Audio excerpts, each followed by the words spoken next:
Fala, filhotes, vocês estão vivos? No vídeo agora nós vamos falar um pouquinho sobre civilizações antigas, mais especificamente dos astecas, da sua vida cotidiana, ricos, pobres, jovens, velhos.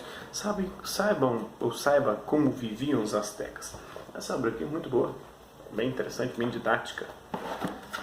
A vida dos pobres. Como é que era a vida dos pobres, os astecas? A sociedade asteca tinha um sistema de classe rigoroso, uma espécie de castas. O Tlatoani estava acima de todos, seguindo-se dos Pipiutim, não Pipiuzinho, Pipiutim, nobres, e abaixo destes os Macerhualtim, os cidadãos. Os Macerhualtim eram livres, apesar de o nome significar súditos. Eram organizados em Calpuli, grupos de cerca de 100 habitações. Cada Calpuli possuía um conselho de idosos que registrava os cidadãos, dividia as terras e coletava impostos. Para os astecas, um menino tornava-se homem quando chegasse aos 20 anos de idade. Nessa idade tinha de casar-se, e depois disso ele e sua esposa eram registrados como cidadãos. Nada mudava nunca. As pessoas permaneciam nas classes em que nasciam e as crianças astecas tinham cortes no peito para mostrar a que Calpuli pertenciam. Os astecas eram violentos e guerreavam contra outras tribos, mas na sua sociedade faziam o que deles era esperado. Os deuses domésticos. Em todas as casas, as mães faziam um santuário com massa de farinha, imitando os templos pirâmides. Ali elas queimavam incenso e faziam oferendas, copiando os rituais dos templos. Essas figuras podem ter representado deuses, mas são frequentemente encontrados com a cabeça deliberadamente quebrada, que poderia representar vítimas sacrificadas do santuário doméstico. A casa dos camponeses. Os camponeses astecas construíam suas casas em grupos de até 5, em volta de um pátio. As casas tinham paredes de tijolos de barro e telhados de folha de agave, um tipo de cacto. Entre 5 e 8 pessoas de uma mesma família viviam juntas em cada casa. As casas eram tão pequenas que a maioria das atividades, incluindo cozinhar, comer, tecer, moer grãos e o convívio social, certamente ocorriam do lado de fora das casas. Os escravos. Na última camada da sociedade estavam os escravos, os tlacotim. Os escravos eram dados como tributos pelas cidades conquistadas. Alguns eram criminosos, cuja punição era tornar-se escravos. Muitas vezes, camponeses arruinados vendiam-se como escravos em troca de um empréstimo para o resto da família. Os escravos podiam ser vendidos somente se fossem preguiçosos, mas na terceira vez que isso acontecia, eram vendidos aos templos para sacrifícios. Este desenho mostra Xauxiutlicue, deusa das águas, sendo servida por escravos. As posses dos camponeses. As famílias pobres não tinham móveis e vestiam somente vestes baratas.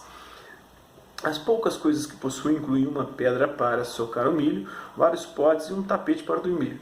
No entanto, recentemente, arqueólogos desenterraram grandes pilhas de lixo do lado de fora das casas dos camponeses, que incluíam utensílios de barro importados, facas de obsidiana, lava de vulcão e até alfinetes de bronze. Os camponeses astecas podem ter sido pobres, porém poucos eram miseráveis, pois havia bastante trabalho e muito dinheiro circulando pelo império. Não deve acontecer com o Brasil, né? O Bolsonaro disse que aqui não tem pobreza, né? Não tem fome mais. Então, pobre, né? Eram um pouco miseráveis. Pouco miserável. Tem pobre, tem gente passando fome, mas não tem miserável, como na África, não. Não estou defendendo Bolsonaro, não, viu? E até uma contradição, porque o petismo disse que tinha acabado com a fome no país. Aí veio o Bolsonaro dizendo que não tem fome no país, os petistas dizem que tem fome em cima. Então vocês não acabaram com a fome. E isso criou um dilema também entre os próprios bolsonaristas, que agora eles diziam que o petismo não tinha acabado com a fome no país. O presidente vai e fala, agora você não, acabou sim, acabou. Então está um defendendo o outro, os bolsonaristas defendendo os petistas defendendo os bolsonaristas. Então virou uma putaria danada, agora não está para entender mais merda nenhuma nesse nosso país. Utensílios especiais. Até a mais pobre das famílias astecas bugou a mente de qualquer pessoa. A minha já era. Até a mais pobre das famílias astecas precisava de utensílios. Pote para água, uma tigela para socar milho, uma chapa para cozinhar, jarras para armazenamento, pratos, copos e pelo menos uma tigela de 3 pernas para torrar pimentas. Uma vida dura. Os Macerhualtim produziam alimento, construíam estradas, templos e palácios e ainda trabalhavam para os nobres, pagavam imposto ao governo para a manutenção dos templos e escolas e praticavam caridade para ajudar as viúvas e os órfãos.